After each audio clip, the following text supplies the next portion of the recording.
día a día, alimentándonos de la palabra del Señor. En la voz de Monseñor Enrique Díaz, fortalezcamos nuestra fe. Seamos testigos de Jesús vivo y resucitado. Aliméntame, sáname, acompáñame. 7 de julio, domingo 14 del tiempo ordinario. Evangelio de San Marcos 6, del 1 al 6. En aquel tiempo Jesús fue a su tierra en compañía de sus discípulos. Cuando llegó el sábado, se puso a enseñar en la sinagoga, y la multitud que lo escuchaba se preguntaba con asombro: ¿dónde aprendió este hombre tantas cosas? ¿De dónde le viene esa sabiduría y ese poder para hacer milagros? ¿Que no es este el carpintero, el hijo de María, el hermano de Santiago, José, Judas y Simón? ¿No viven aquí entre nosotros sus hermanas? Y estaban desconcertados. Pero Jesús les dijo: todos honran a un profeta, menos los de su tierra, sus parientes y los de su casa.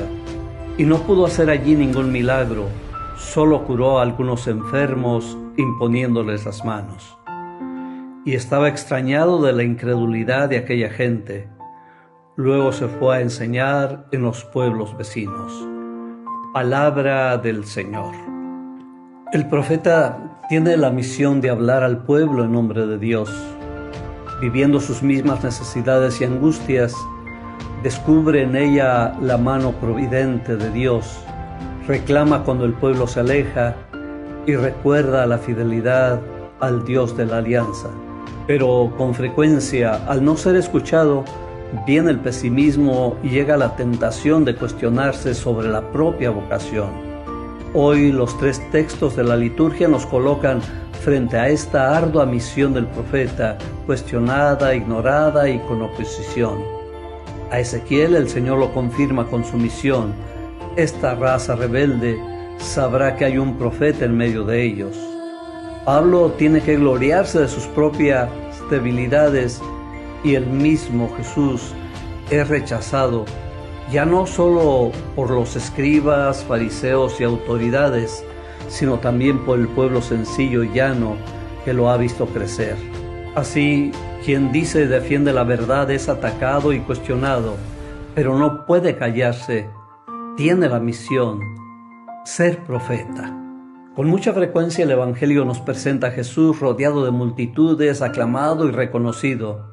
Las multitudes, compuestas en su mayoría por gentes sencillas, ignorantes, pobres y necesitados, perciben esa fuerza y esa sabiduría que brotan de los labios de Jesús.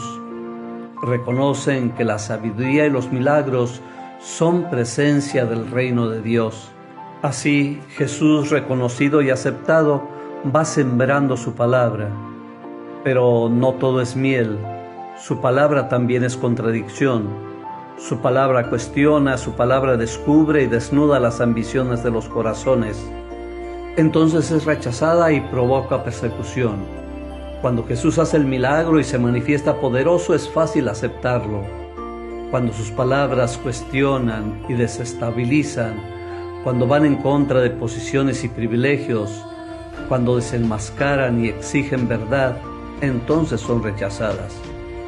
Pero también hoy se nos presenta otro rostro de Jesús, el rostro humilde, sencillo, conocido, el rostro del carpintero, del hombre de todos los días, y entonces puede pasar desapercibido. En Nazaret conocen todo de Jesús: su particular historia familiar, su apariencia corporal, sus cabellos, sus ojos, su modo de caminar, sus costumbres y aficiones, muchos de sus episodios infantiles. Nada habían descubierto de particular en este joven que ahora se presenta en la sinagoga y que todos le reconocen autoridad y sabiduría. ¿Cómo aceptarlo si siempre lo habían visto como uno más de la pequeña población? ¿Cómo reconocer un profeta en quien está catalogado como un simple artesano perteneciente a una familia como todas? ¿Cómo es posible reconocer a Dios en un individuo tan familiar, tan vecino, tan ordinario. Un Dios tan cercano, tan próximo y tan a la mano es difícil de reconocer. Tan encarnado, tan humano se ha vuelto el Mesías que la carne lo oculta y dificulta aceptarlo. Solamente la fe puede ayudar a descubrirlo, pero la fe es lo que falta en Nazaret. Y así Jesús permanece bloqueado en su actividad milagrosa a favor de los necesitados. Indudablemente que a Jesús le duelen estas desconfianzas y el recibimiento hostil y agresivo de los suyos. Se nota en su reproche adolorido al citar el proverbio respecto a la aceptación del profeta. Se encuentra con una mentalidad estrecha, con la mezquindad y los prejuicios. Le duele la incredulidad de los más cercanos. Sin embargo, no se llena de amargura, sino que rompe aquel estrecho círculo y lanza su mensaje mucho más allá. Luego se fue a enseñar en los pueblos vecinos. La palabra con frecuencia es rechazada cuando no se acomoda a los caprichos y costumbres de ciertos esquemas. Da temor cuando abre nuevas perspectivas y parece insolente anunciar una nueva forma de vivir y de ser. Pero el profeta no busca la aceptación y el aplauso de un público al que tiene que agradarle. Él es fiel a una inspiración originaria. Busca abrir caminos nuevos, donde el reino de Dios pueda instaurarse, donde la voluntad del Padre sea la norma, donde el servicio y el amor suplan todos los mandatos, donde lo más importante sea el hombre y no las apariencias. Cuando escucho que el Evangelio ha quedado en el pasado y se le mira como algo anquilosado, me vienen a la mente muchas preguntas.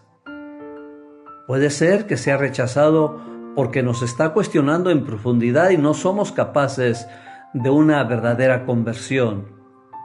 Quisiéramos un evangelio que solamente nos consuele y nos apapache, pero no un evangelio que nos exija cambio, coherencia y fidelidad. No un evangelio que desestabilice las estructuras de injusticia y privilegios en los que se ha asentado nuestra sociedad. Se torna un evangelio revolucionario y peligroso que es rechazado e ignorado. Entonces serían para nosotros las palabras de Ezequiel: un pueblo rebelde, testarudos y obstinados.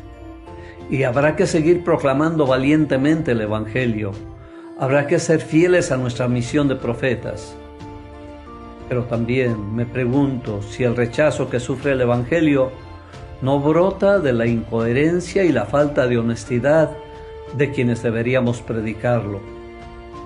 Cuando nuestra proclamación se hace con renglones demasiado torcidos para ser leídos, cuando no va respaldada por una vida y una opción radical, sino que se diluye en palabras que no van sostenidas por las acciones, entonces el Evangelio no es creíble.